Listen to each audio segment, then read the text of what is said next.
Oh, great, but not bothering to me. Very good.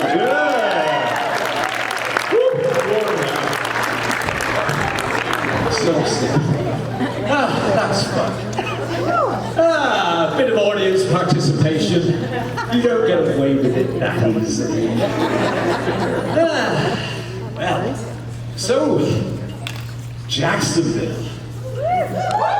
You have the rudest cross signs.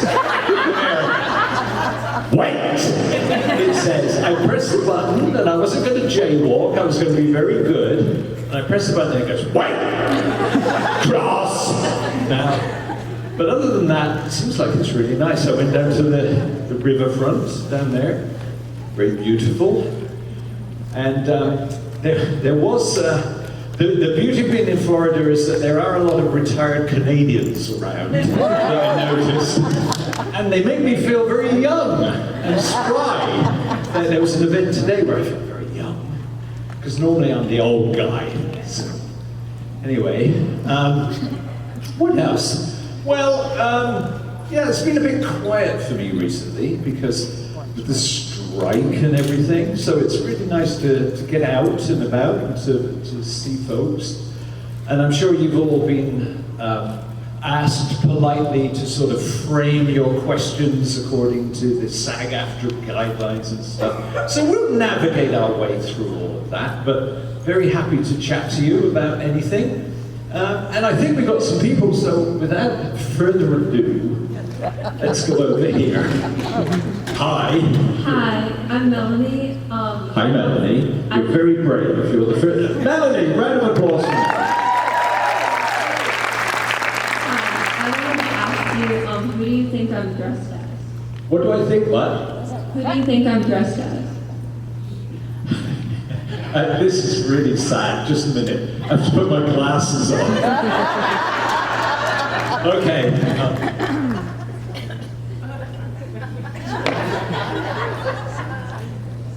I can see a blur. Oh my goodness me. I'm going to come and inspect. I say, I think you might be me. Wow, I'm flattered. Very nice. I love that! Oh! Only in Supernatural can you say that, eh? Isn't that weird? It's very funny. I've been in various places out with my wife, and we'll get things like, I don't get catcalls. I get people saying stuff like, hey, Jeff, love ya! So it's, yeah, it's funny, eh, how we can celebrate that, but it's, I'm very lucky. I'll keep my glasses on so I can see you now.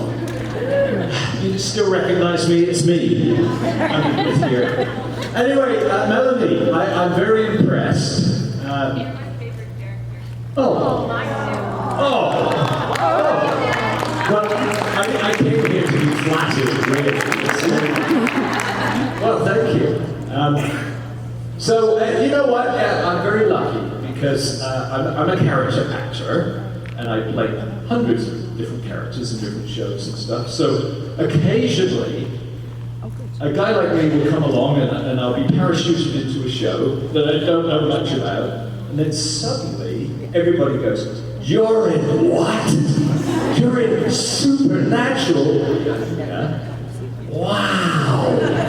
You know, so it's great that it has that much impact on people, and I really didn't know a lot about it at first when I did those first few scenes, and then I began to realize, wow, this is a lot more than I'd anticipated, and then the funny little things have happened over the years too.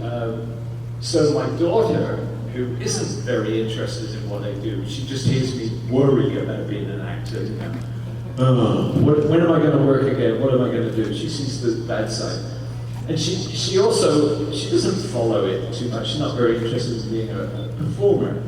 But the one time that I picked her up from school, I stood outside to meet her from her high school.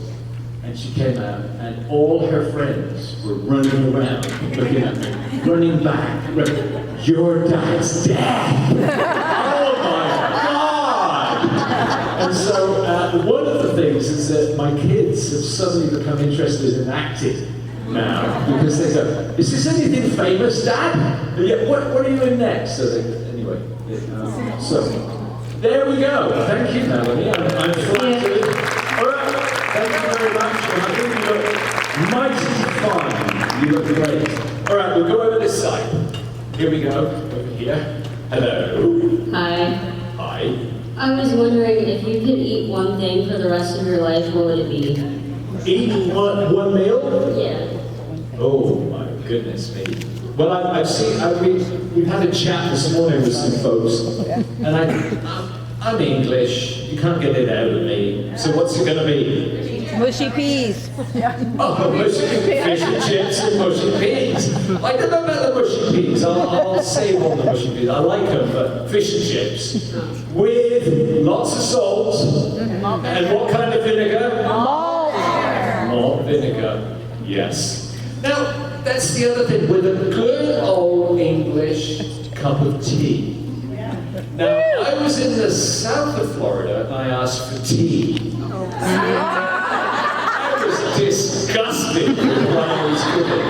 It was cold, it was full of ice, and it sort of had lemon and stuff in it. That's not tea! That's not a good old English cuppa. So now I've learned to differentiate. So fish and chips and a cup of English tea. That's with milk, like English breakfast or orange pekoe.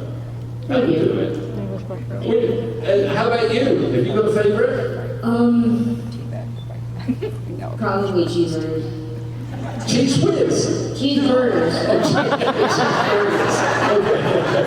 And cheese whiz. A little bit of cheese whiz in there, wouldn't hurt. Yeah, cheeseburger. Yeah. And you guys do good cheeseburgers, I must say. An English cheeseburger is... No. Pass. Anyway, thank you for the question. I will keep going since we've got lots of brave folks daring to ask me questions. Hi, Julian. Hello. I'm just going to relax into this one. Hi. Hi. It's my daughter's Sweet 16 weekend, so I told her I would use my question for her. She's the one who is dressed as Death. Oh, Melanie. Yes. Happy 16th, Melanie. Right here. Where are you? Right there. Okay. She wants to know if you were to pick, what would be your favorite junk food, so that you would not go nuclear on someone. Okay, so I've said about fish and chips, that's sort of like an inherited meal, so it's a little bit of a different question, right? My favorite junk food? Wow. I don't know. The beauty of traveling around is that you start to learn every place, every culture has its own junk food, right? So the fried pickle chips were extraordinary to me. I've never seen those before in my life. Like those were really, really good. What's my favorite junk food? I don't know. I like it all. It'd be good if somebody could come up with like a conglomeration of junk. Like over the years, I've got very partial to Mexican food. But Mexican food to me feels very healthy because it's got beans in it. And it's sort of, it's not all stuff, and it's got spices, and it's a little bit exotic, tomato, you know. So I'd like to get a sort of a really junky version of Mexican food. Is there something that, anybody here that's, California burritos? Taco Bell. Taco Bell. Well, I guess it is Taco Bell, and it's got a sort of a Mexican sounding name. No, I don't accept that as my answer. So I'd like somebody to come up with a nice hybrid that involved Mexican food, chili con carne, and sort of like a big hot dog, like a big fat wiener. Something like that. I think that will do it for me. That's what she said. Awesome. I can come up with that. That sounds good. Let me know. We'll call it a death explosion. Or an explosion of death.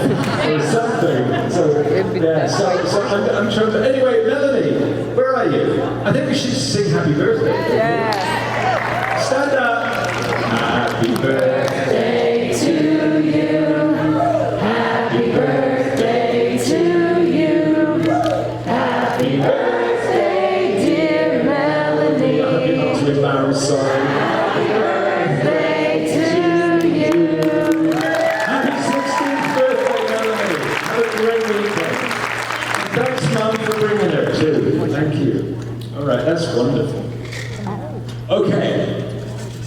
I just wanted to ask, with all the old television shows and movies and everything, is there anything that you would like to see get remade with like modern technology? Oh, wow. Well, I'm going to sort of half answer your question. When I was a kid, like growing up in England in the 60s, the thing that I used to watch was Hammer horror films. Oh, yeah. You guys familiar with them? So right now they seem a bit cheesy because the special effects were obviously old school special effects, and they didn't have the technological sophistication. They didn't have CGI. You know, and you'd have the blood dripping, pouring out of people. That to our eyes is not very realistic.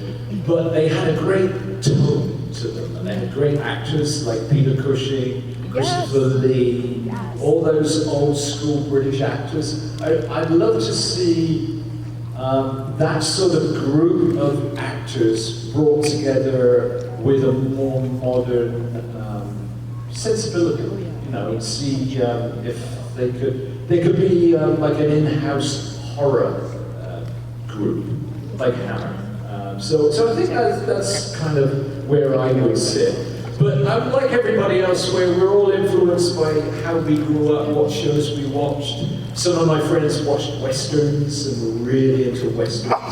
Some watched war movies. I was sort of into the horror movies. And actually, it's funny, I realized that I kind of channel those guys. So in the portrayal of a character like Death, for instance, a lot of people go, well, how did you prepare for that character? And what choices did you make?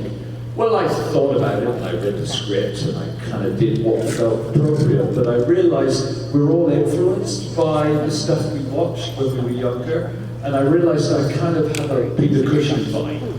And it's not deliberate, but I sort of, you know, those guys were important to me, so it's natural that the characters that I portray are influenced by them. Okay, thank you. Thank you. That was more than you bargained for, wasn't it? Okay, over here. I don't know why I don't sit still, but go. You gotta keep that blood flowing if you're cold. So. That's right. Yeah. You got a nice loud voice. My goodness me. I was in theater for a long time. Anyway, Oh God. No. So Jen has his signature white ring. He has another worse than you, but I was wondering if you, Julian, had a piece of jewelry that would symbolize you for immortal, whatever, what it would be and why. I don't really. I don't wear jewelry.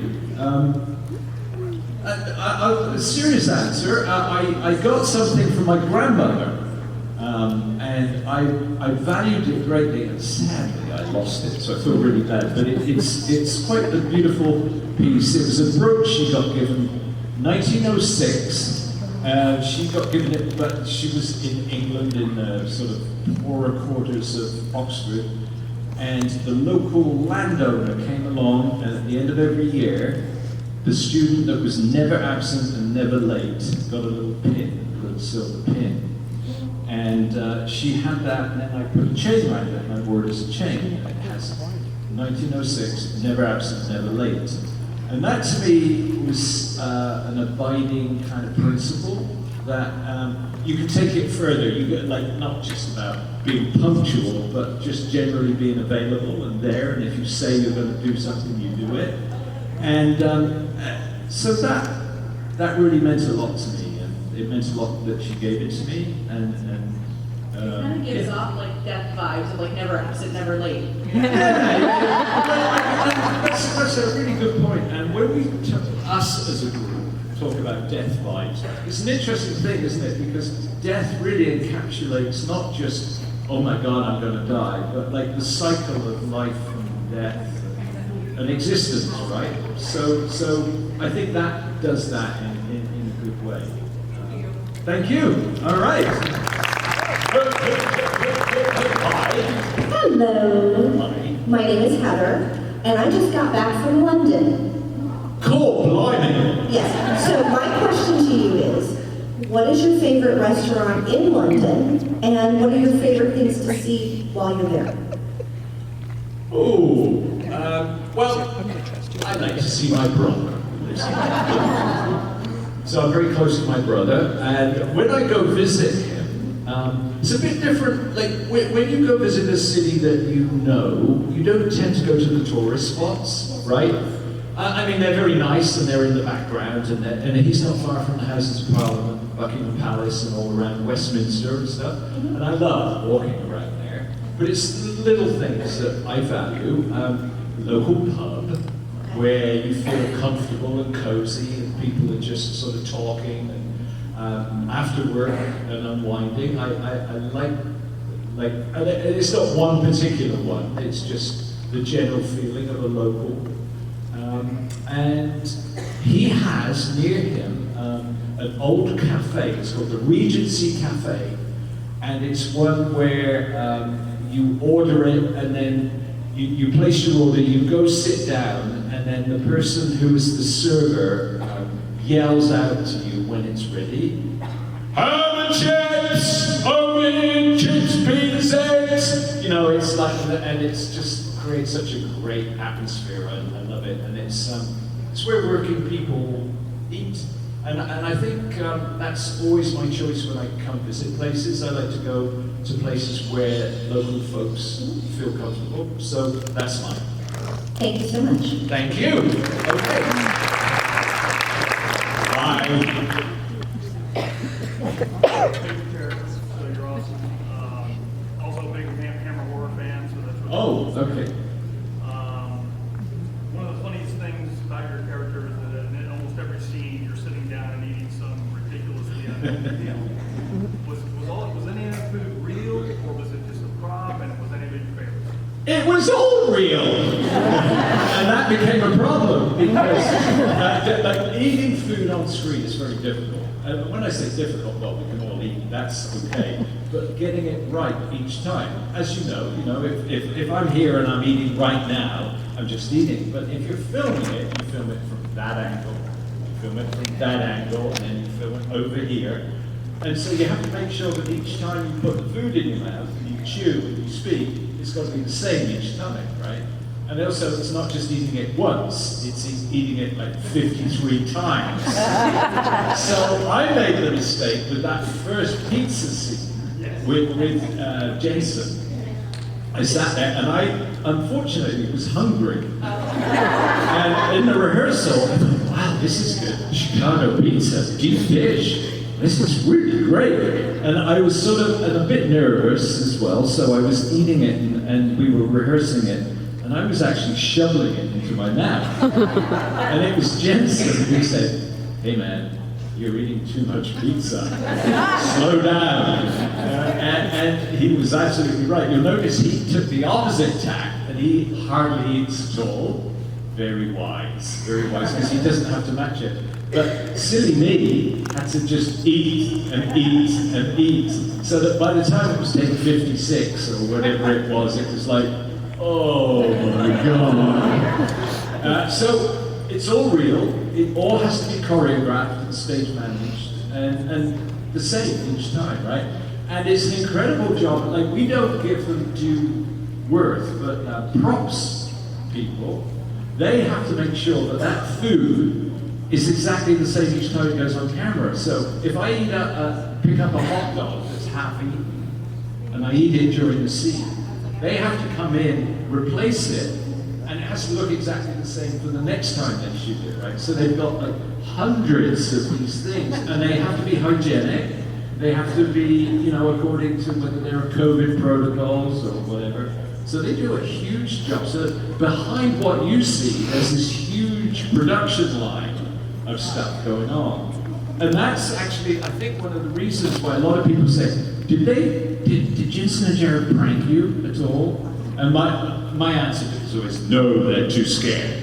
But really, it's because most of my scenes were like that, where, you know, it's like having a whole army of people trying to figure out, okay, so you had 2 bites out of that hot dog in the last day. We have to take the one that you're eating away and replace it with this one. You know what I mean?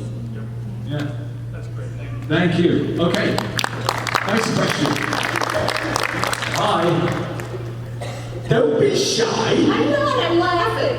Oh, that's allowed. My name is Diane, and the first thing I have to say is, you're not old. I'm 3 years older than you are. You're 103? Well, not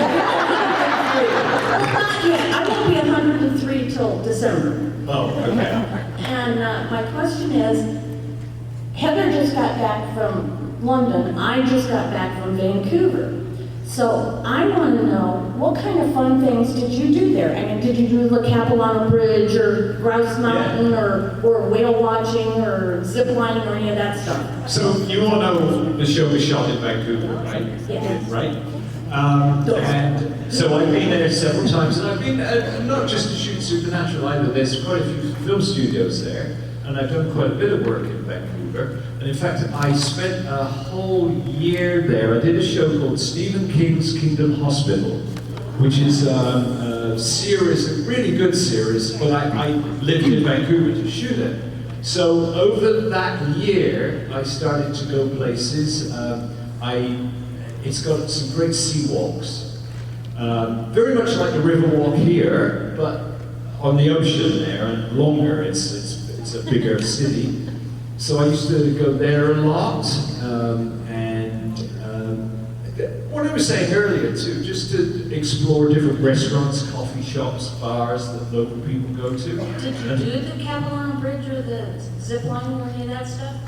The bridge? Yeah. It's beautiful, isn't it? I went there and on the beach, and I don't know about you, but the one thing that I had to grapple with Vancouver, it's a beautiful place, rains a lot. Didn't rain while you were there? Oh, there have been times when it's been like 2 weeks of rain, which is why it has that amazing quality for film. The X-Files was shot there, for instance, and that whole kind of spooky atmosphere when there's rain on the streets and reflections, it really lends itself to visuals. But when you haven't seen the sun for 2 weeks, it has a psychological effect too. So anyway, wow, we've got a lot of travelers here. Okay, thanks for your question. I'm going to go over here. Bye. My mom may let you know that you have the best entrance scene of like any character ever. Yes. Well, thank you. How you hide your accent so well, because everything we've seen you in, haven't noticed anything. What was the last bit you said? Haven't Everything? noticed anything with accent at all. In any of your previous films, how do you hide it so well? How do I hide what? Your accent. Oh, my accent. Oh, sorry. What accent? Well, I mean, that's my job, right? I don't find it easy. I've been in Canada long enough now, maybe 40 years, so that my Britishness kind of is what I call mid-Atlantic now. I'm not sort of like very British, and I'm not very Canadian. And Canadian has a softer accent than you guys in the States too. It tends to be a little more British. So it shifts around. My strategy for getting rid of my accent is not to think of it like, okay, I'm putting on an accent now, you know, speaking kind of weirdly. You go, what's up with that guy?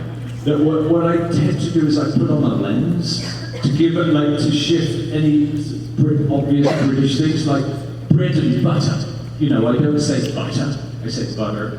And I just Wasn't that good?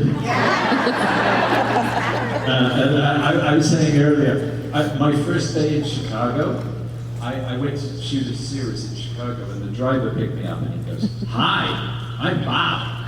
I've never heard of a guy named Bob before, but it was Bob. And so I had to play a guy from Milwaukee.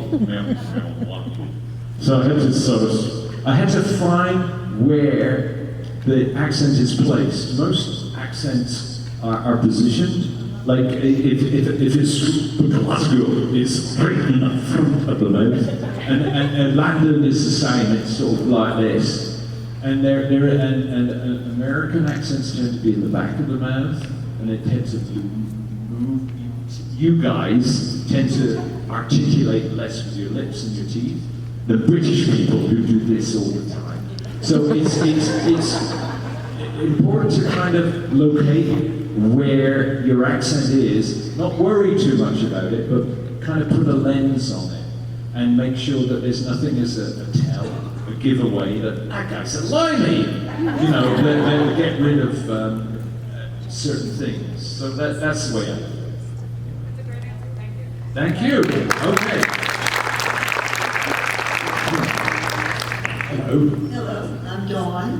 Hi. And Now, may I just interrupt you there? That was one of the first names that moving to America, somebody said, "Hi, I'm Dawn." And I went, "Dawn? Dawn? Dawn?" yes, Yeah. Do you know what I mean? Like, again, it's where it's names like Bab in Chicago, and Dawn here is very different in Britain, so I have to sort of adjust my hearing. Anyway, sorry, Dawn. no, it's fine. I was wondering, other than yourself, of course, are there any depictions of death in various entertainment media, film, literature that you would consider a favorite or that made a particular impression on you? And maybe influence your own performance? Do you mean interpretations of death? Yes. Particularly?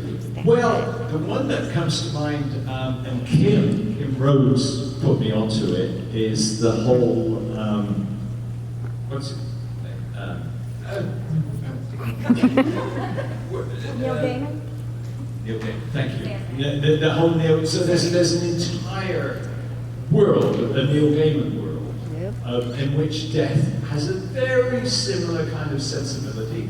And Kim said, "You've got to read this, you've got to read this," and you know, and it was very kind of her. She got me the book, and I thought, oh, I don't know actually, because I realized it's a sort of a similar kind of place to me, but I don't want to be aware of it so that I'm not either trying to avoid copying it or being influenced by it. And the choices that I made to play that character of death are very much based on the script and the requirements of the script and the idea of food and then loving food and then having a very specific relationship with Jensen, who is basically like a niece, like a niece, sorry, a nephew, like a naughty, almost like a strict uncle. So that quality was most important to me. And it was more important than playing an abstract idea of I'm death, I represent the end of the fourth season. You know what I mean? I tried to humanize it. Now I'm aware that Neil Gaiman does that too, and so I was I steered clear of that, and I steered clear of Ingmar Bergman films too, which have been an influence on the portrayal of death and the seasons, but I haven't watched them since I played that character. So in other words, I've tried to make it unique. But do you have, other than yourself, do you have a favorite? A favorite? Not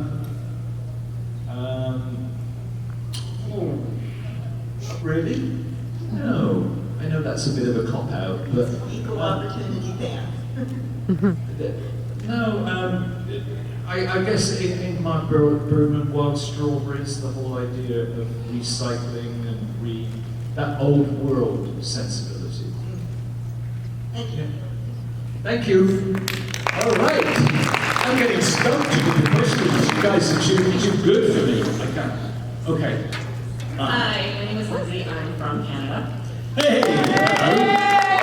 Whereabouts? Well, I'm originally from British Columbia, but now I live in Alberta. Okay.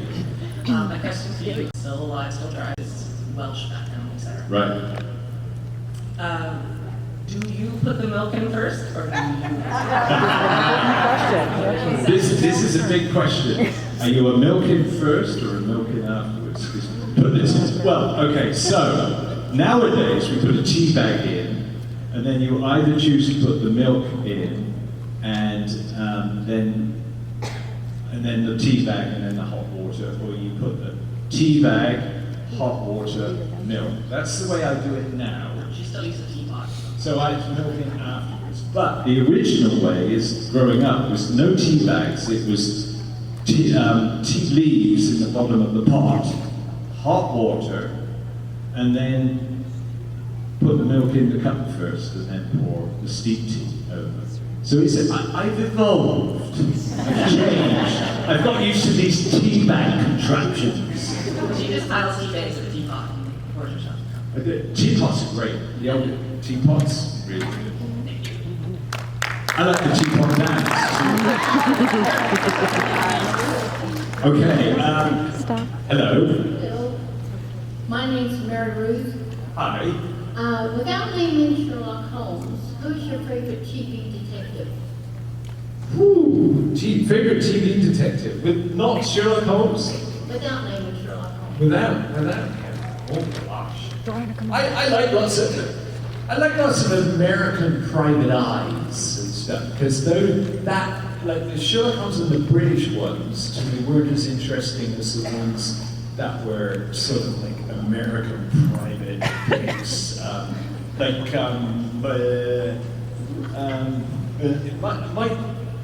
retention for names is absolutely terrible, and I apologize. Philip Barlow? Philip Barlow, thank you!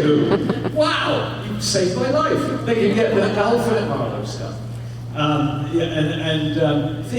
whether it's Jack Nicholson in Chinatown, which is sort of Philip Barlow-esque, or whether it's the traditional bogey black and white films, that's my sort of, that's the Private Gumshoe is for me the most exciting.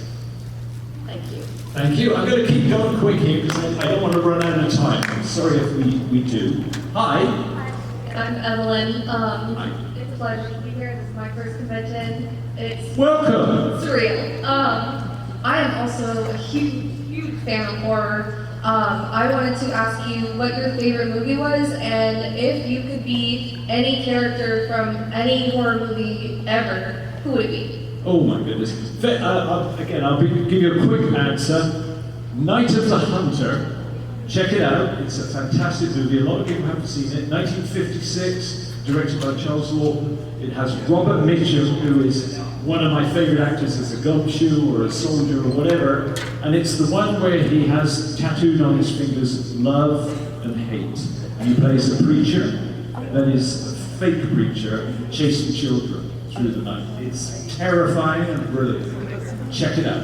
It's absolutely wonderful. Awesome. Okay, I'm going to go quick because I can hear the boys in the back. I want to see you all. Hi Julian, my name is Ellie. I just wanted to tell you, in Kansas City last year, I got to dance with you during karaoke, and it's like my favorite memory of all time. So. Oh, great. See you tonight at karaoke. Great, okay. My question is, what's your favorite place you've ever traveled? My favorite? Oh my goodness me, it's hard to pin it down to one place. Where have I don't know. Supernatural conventions. Okay, come over here. Hi. Hi, my name's Fluffy. What? Fluffy.